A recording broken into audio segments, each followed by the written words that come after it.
നമസ്കാരം.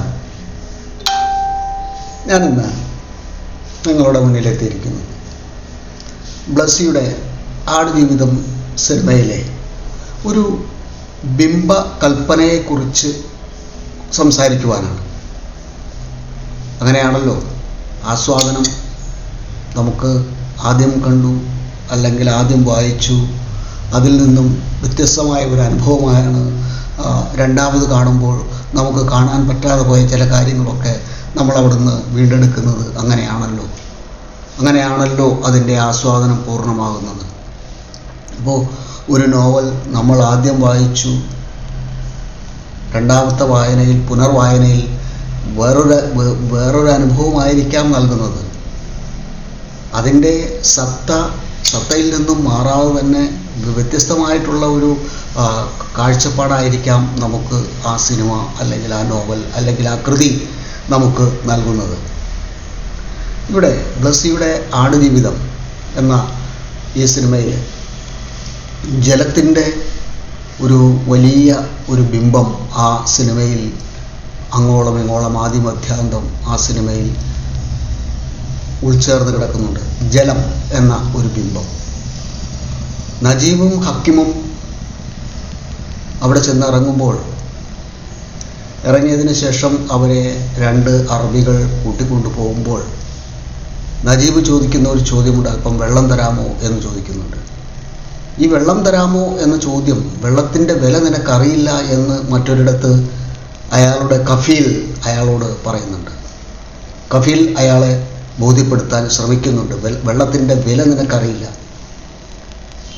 ആടുകൾക്കും ഒട്ടകങ്ങൾക്കും കുടിക്കാൻ കൊടുത്ത വെള്ളത്തിൽ നിന്നും വെളിക്കിറങ്ങാൻ ഇറങ്ങിയ ആ വെള്ളം ഉപയോഗിച്ച് വെളിക്കിറങ്ങാൻ ഇറങ്ങിയ നജീബിനോടാണ് ഈ അറബി ഇങ്ങനെ സംസാരിക്കുന്നത്.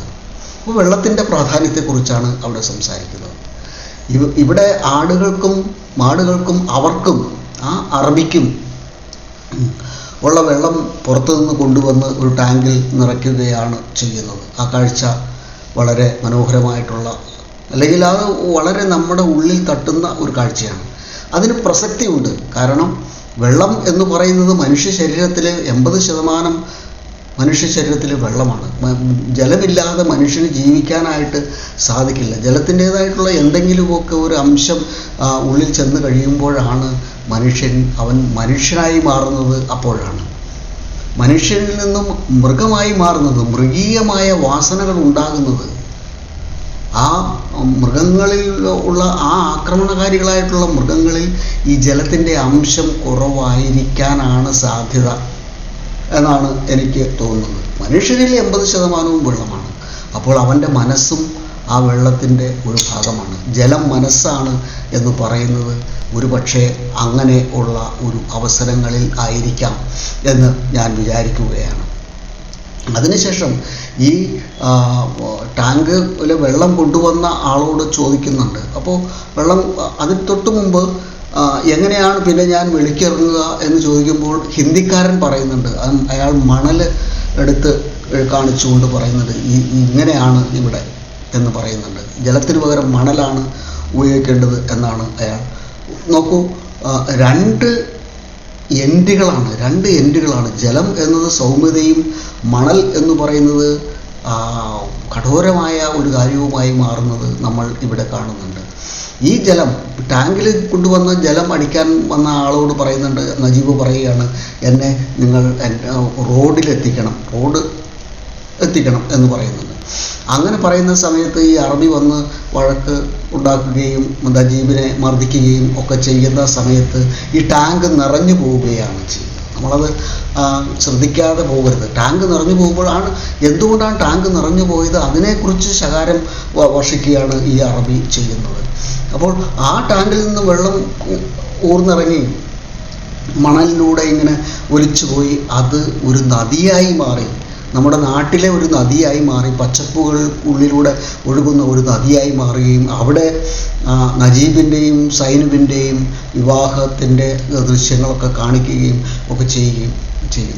ശരിക്കും ഈ നജീബ് വെള്ളത്തിൽ ജോലി ചെയ്യുന്ന ഒരാളാണ്, മണൽ വാരുന്ന ഒരാളാണ്. അതും ഇതുമായിട്ടൊക്കെ കൂട്ടി വായിക്കുമ്പോൾ അതിനുശേഷം ഈ നജീബും സൈനുവും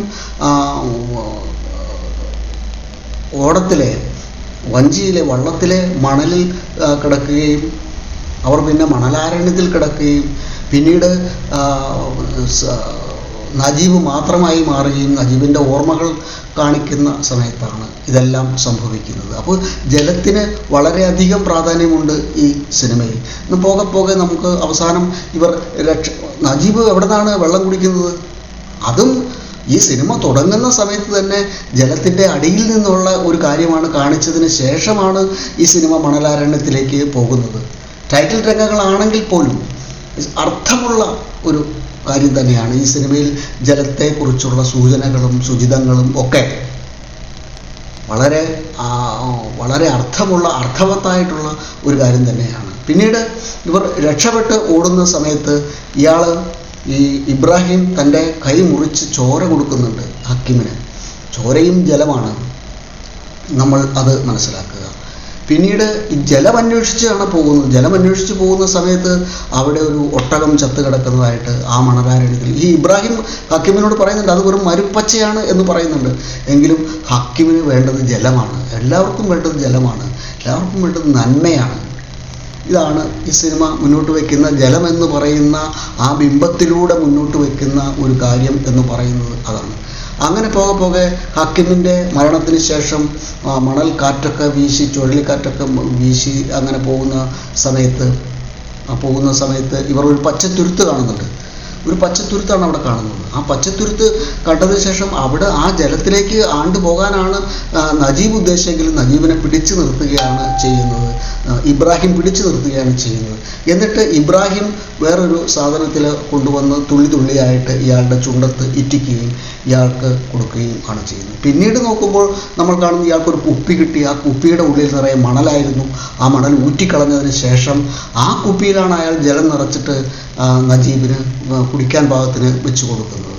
പിന്നീട് അയാളെ കാണുന്നില്ല. അയാളെ പിന്നെ നമുക്ക് ഫോട്ടോ ആയിട്ടാണ് അയാളെ നമ്മൾ പോലീസ് സ്റ്റേഷനിൽ കാണുന്നത്. അതിലേക്കൊന്നുമല്ല നമ്മൾ പോകുന്നത്. നമ്മൾ ഈ ജലത്തിൻ്റെ കാര്യത്തെ പറ്റി പറയുവാൻ വേണ്ടി മാത്രമാണ് ഇവിടെ ഉദ്ദേശിക്കുന്നത്. അങ്ങനെ വീണ്ടും ഈ നജീബ് രക്ഷപ്പെട്ട് ഒരു സ്ഥലത്തെത്തുകയും മലയാളികളായിട്ടുള്ള കുറേ ആളുകൾ ഇയാളെ രക്ഷിച്ചു കൊണ്ടുവരുന്ന സമയത്ത് വീണ്ടും ജലം, ഷവറിൽ നിന്ന് വരുന്ന ജലം, ഇതെല്ലാം വളരെ ഭംഗിയായിട്ട് തന്നെ ഈ സിനിമയിൽ ആവിഷ്കരിക്കപ്പെട്ടിട്ടുണ്ട്. അപ്പോൾ ജലമെന്ന് പറയുന്നത് ഈ സിനിമയിലെ ഒരു പ്രധാനപ്പെട്ട ബിംബമാണ്. ജലമെന്ന് പറയുന്നത് മനസ്സാണ്. ജലമെന്ന് പറയുന്നത് നന്മയാണ്. ജലമെന്ന് പറയുന്നത് സ്വാതന്ത്ര്യമാണ് എന്നുള്ള അവസ്ഥയിലേക്ക് ഈ സിനിമ വന്നു ചേരുകയാണ് ചെയ്യുന്നത്.